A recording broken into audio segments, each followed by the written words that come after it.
Hello, and welcome to Mastermind Mastery, the podcast for professionals who want to create and run successful peer advisory councils, or as we call them, PACs for short, or they're also known as peer groups or business mastermind groups. I'm your host, Tina Corner-Stoltz, founder of Alex Council, where I've been in the industry running groups since 2005 and now help those like you with education, certification, and support wanting to do the same. At one time, I ran 10 groups, nearly 100 members, and sold my groups for a good multiple, and recently released my second book, Your Seat at the Table, How to Create and Run Your Own Peer Advisory Councils, published by Forbes, and grateful to you that it's an Amazon bestseller. I invite you to join each week where we share strategies and techniques to successfully launch and become a master of running your PACs. You'll hear insights, perspectives, do's and don'ts, learn from my and my guests' mistakes, successes, and get the inside track to key takeaways. Each time we have a guest, we'll be having a bit of fun. So are you ready? Let's get going and dive into today's episode. So hello, everyone, and welcome to another episode of Mastermind Mastery. I'm Tina Corner, your host. And today we have a guest from inside the company. Mark Weston joins us today. So welcome, Mark.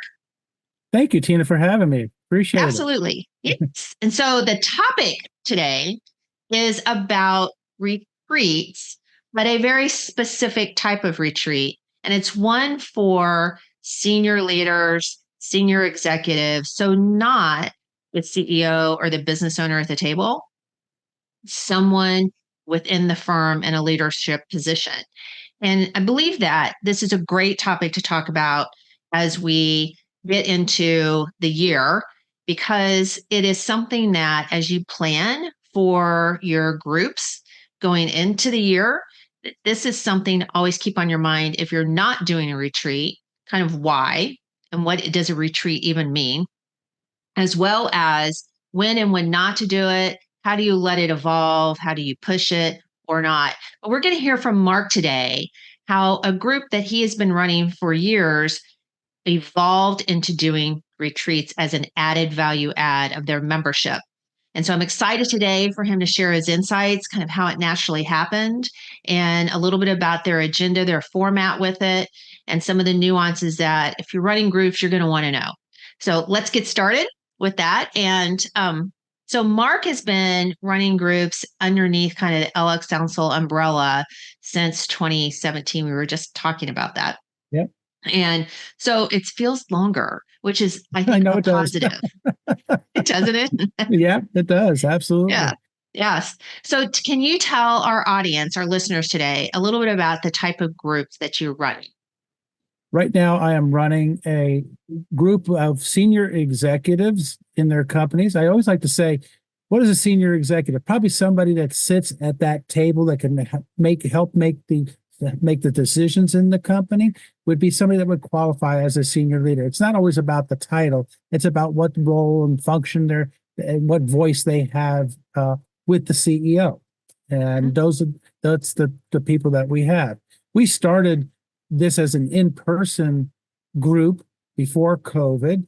And when COVID hit, we had the opportunity to take it 100% virtual and expand it beyond the local area to everybody around the country. And that's what we do. We have members from all over the country now, and it's a 100% virtual group. And this particular core group has been together since January of 2021. So they've been together 3 years now. Excellent. And can you share with the listeners the format that you use? Like how long? You obviously just said now it's virtual. And so what else is kind of encompasses the format of virtual? The format of the virtual is that we meet once a month for 3 hours. We start off like all Alex groups with my transition to get them into the meeting and get them out of their head trash, I guess, from the outside world and bringing them on in and focused in our group. And then we also spend probably anywhere between 20 to 40 minutes, depending on the day, either doing a training session or what we call a perspective report or a deep dive into a specific member's work life as well as their personal life. And then we spend at least half of the meetings processing challenges, opportunities, problems, and ideas. which is really the main focus of the group. And the 3 hours goes just like that. Absolutely. And Yeah. do you find 3 hours, like, could you go longer? Now, I know you probably could because there's always more to do, but the 3 hour window represents kind of what three versus like hour 4 window. hours or 2 hours, that kind of thing. Yeah, I think 3 hours. What we're able to do is at least process three people. We have 9 members right now in our group, and we're able to process three people's challenges, opportunities, problems, and ideas pretty much every meeting. Once in a while, we get to the fourth one, but we're able to do three in that time frame. Anything shorter, I don't think I could deliver the value to the members. Mhm. And anything over that, it's kind of difficult to stay engaged, I think, in the virtual world. So I think the 3 hours is a very appropriate time frame. Excellent. So it sounds like everybody transitioned well to from in person to virtual. Yes, absolutely. Yeah, there was some trepidation about it. People feel that Mhm. they operate better in that in-person world, but they did transition very well. So they found out that it could really be helpful still. Absolutely. Yep. And the side note to that, Tina, is that people don't have to get in their cars to go to a central location, whatever. So it's much more mindful of their time, and it has helped immensely with attendance. We pretty much get everybody in every meeting, whereas before you might get 80% of the people when they have to travel and can't make it. Now Mhm. they can be in their car almost and and be at the meeting. Mhm. I think that is also, you tell me if you agree. It feels like and seems like that the reason that is because being a senior leader, you're sort of sandwiched between, the CEO and the owner and what's going on there, but also all of the employees in the organization. And so typically you're going to get called more urgently and also a little bit more like not planned to solve things or get involved and that sort of thing. And so probably them still being at their desk can be helpful to them versus going, I have to now do travel time, go to this meeting. I'm actually really away and then travel back. Right. That's a very good point. And one of the things that we did when we started this group, we were meeting East Coast time, 11 to 2, and we've shifted that to 8 o'clock in the morning to 11. So most of the people are actually taking these calls or being on the virtual meeting from their homes. So there's really no distractions. So it's even been greater that we moved the time to earlier in the morning. Good point. Good Yeah. point. So share with everyone how this evolved to this concept of a retreat. And then we'll talk a little bit about what what is a retreat to your group? Like what does it mean to them? So how did it happen? What happened? It, Group had been together probably about almost a year, and they had a social during the holidays, which we did virtually. We had planned activities during the virtual event, but it's like these people wanted to all get to know each other, which we don't really get to know on a personal level during the course of the meeting. And they enjoyed that so much that a few months after the holidays, they said, can we do an in-person meeting? And that was the impetus to getting this all started, Mm, just because of that social event. excellent. And then as you came upon that, these are senior leaders. They don't all have a budget that they're in control of No, necessarily. So, how did that work? And was there a trepidation if they were going to go to their, CEO and ask for money, right? To yeah, do this because they have to travel, go somewhere, be out of the office. And that's like an added expense, obviously. exactly. Um, I'm going to say this. It's like somebody once told me, it's about your beliefs, and you get stuck in your own uh, head about your beliefs. And I was the one that was more conscious of this budget and the time away, whatever, than they were. And so I was trying to put it together. So I was very conscious about, let's say, for example, if we're going to meet here on the East Coast, which is where most of the people were, how can we be mindful of their time away from the office and keeping the budget low? And so I chose to do it in my local area, which is in the Washington, D.C. area, as well as um, um, the timing of it meant if I could start my meeting at around 12, 1 o'clock in the afternoon, everybody can fly the same day Mhm. instead of having to overnight, and then end the meeting at 12 o'clock the next day so they can get back. So they're really out of the office 2 days. And then really would be one night's hotel, just doing everything I can to keep that expense low. That's how it started. Mhm.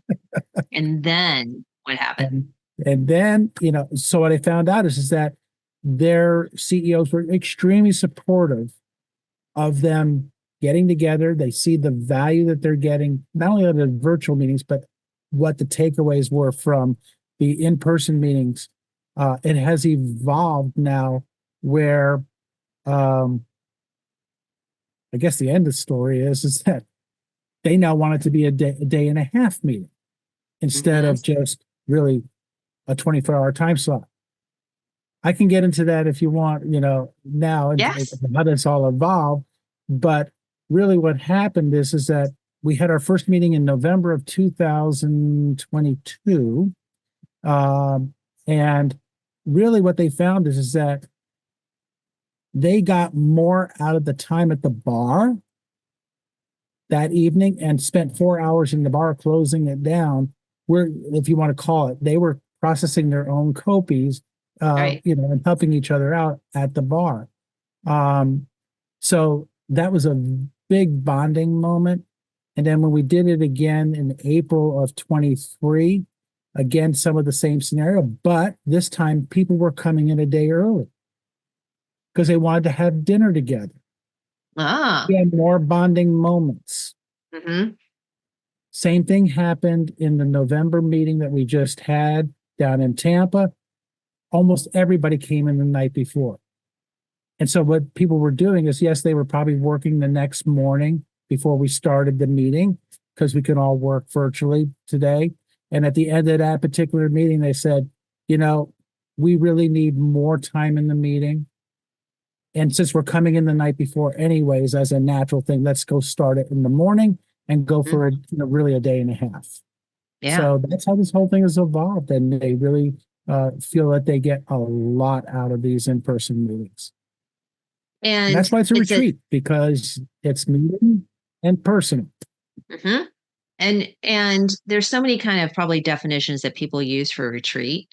And in this case, what you're really doing is right is bringing the meeting that you have virtually now in person and expanding the format for them, both where they have time to bond, but also I know you have some speakers.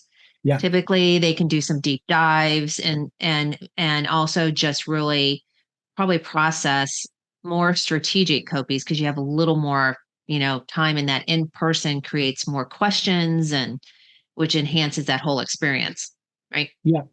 One of the Yeah. things that the group said that, especially after the first one, they said, we want to have an opportunity for everybody to process a copy in person. Back to what you were just saying. It's more lively, maybe a little bit more engaged, than it is virtual. And I find that they do take a little bit longer because there's just even a greater amount of interaction in that particular room. And when you got 9 of those to process, just think about this here. If they take 30 minutes apiece, you're basically taking 5 hours of your meeting time. If Mhm. I was doing it from noon to noon, that's 8 hours of meeting time when I also have, like you said, speakers. I have training session. I have exercise. I have breaks I have to do. There you Yes. go. It's way more than the 8 hours. Hmm. So you can't get to everybody if you're doing all those activities. So they want That's to right. continue with all those activities, plus have the ability to process everybody's in person, and that's why it's going to be a day and a half. Mhm. I love hearing how they are creating their experience. And then I love how they must be selling that internally to their CEO in order to go and spend Yeah, extra time away, and which also costs extra money yeah. too. So, And yeah. like I said, it was me that was more budget conscious than them. But this group in general they're being, their time is being paid for, their trip is being paid for, their membership is being paid for by that CEO. So they're all very good about reporting back to what their learnings are in the virtual meetings and the retreats and everything like that. So it's a no-brainer for the CEOs, from what I'm hearing from the group, that they feel that they're getting a great return on their investment. I think that is a big key, particularly for any of you all listening right now. If you're considering doing this level of group, or if you are, how important it is for those members to report back to who's signing off, right? About the value they're getting, et cetera. So it doesn't, always be a mystery, and it's not something that gets cut when it's really delivering, right, a lot of results for that person, that member in the group. And Yeah. and that's good that that's you know, a must do in essence. And obviously, what happens in the meeting has to stay in the meeting, but the Mhm. takeaways that the individual member is getting and the things that they can bring back and make actionable in their Right. companies is Mhm. enormous. And that's something they wouldn't get if they were still in their box in their company. And the fact Mhm. that we have different verticals and people in different roles in their companies, that Mhm. blend also creates this great experience here, and brings different expertise levels to the subjects. The one Of thing we course. always hear in our takeaways is that we're all from different walks of life, we're all different verticals, and I think that is, but it's amazing we're trying to solve the same issues. Mhm. Mhm. Absolutely. Yeah. So as we kind of come down, I have a couple of questions, and one Mhm. is what has been your learnings through this whole transition of now having these retreats, and you've gone from not to having one a year to now two a year. So what have you learned that would be good advice for out there? I'd like to start it off with, really, what is it that the LX Council member journey looks like? And what that did was accelerate that member journey, something that might take 2 years, 3 years, with it just, that first meeting that we had in November 2022 took that member journey from where they started out as a group to our group to my group. They Hmm. all came back after being at the bar that night and said, that next morning, they all said, it is now my group. Hmm.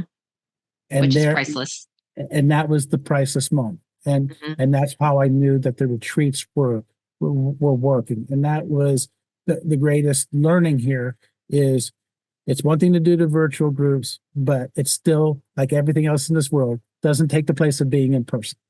Absolutely. And as a last note of all of your experience in successfully running groups, any advice, like what one thing would you like to share with our audience that would maybe help them do a better job at moderating whatever that might be? I think the key thing is that, you know, at LX Council, we have a very good framework, but it's really about getting feedback from the members and delivering upon what it is that their needs and wants are, and getting that feedback from the group is extremely important, so that I'm constantly pivoting based on what they want this to be, while still keeping it in the same framework of this very successful LX Council, business model, is the key thing to having that successful group. Hmm. Um, there's times that I know I've shared with you in the past, like they do a perspective report every year. And I thought, okay, after 2 years, they probably wouldn't want to do it anymore. No, they want to do it because they want to keep updated with each other, so on and so forth there. So it's really about getting that feedback from them and delivering upon it. Yeah, good advice. Excellent. Well, Mark, thank you. I definitely, from our conversation, know that the listeners today will get takeaways in regards to not only just format, but how to maybe take the groups to the next level if they're not doing a retreat. And that another good learning is a lot of what might be in your head is not in your member's head. Right. about the whole idea on top of it all. So don't make assumptions, right? Exactly. Mm-hmm. Get Good. ready to your beliefs. Exactly. So thank you so much for joining and sharing your insights on this topic of retreats. And for those of you out there, we will have Mark's contact info in the show notes if you just want to reach out to him. It's Mark at lxcouncil.com. Mark And W. if you have any, what? W. Mark W. Yep. Yeah, thank you. Very important point. Okay. Yeah, It will end up going to no one if it was just Mark. exactly. So Mark W. And I know you can find Mark on LinkedIn as well if you want to connect with him. So Mark Weston, Weston. And until then, enjoy. Have a great, strong next of the week. And we will see you back here next Tuesday on the next episode. Hey, moderators of groups. Thank you so much for listening to today's podcast. To get access to today's show notes and exclusive content and resources, visit tinacornerstoltz.com/podcast or lxcouncil.com, where you can also become part of an exclusive online community, attend our academy, or get free resources, templates, checklists, and more. And you can even contact me there as well. So if this episode resonated with you and you know someone who can also benefit from listening, please share with them by taking a screenshot and even posting on your social media. I also love reviews and appreciate hearing from each of you, those actually doing this wonderful work. Please tune in next week for another episode of Mastermind Mastery. And I'll close by sharing something my mentor did after every learning moment. He shared a shiny pebble from his pocket with anyone he passed knowledge to and asked them to forward that pebble knowledge on. So now, I encourage you to go pass on a pebble, the takeaways you learned today, to either your existing groups or fellow peers. Now, go make it a great one.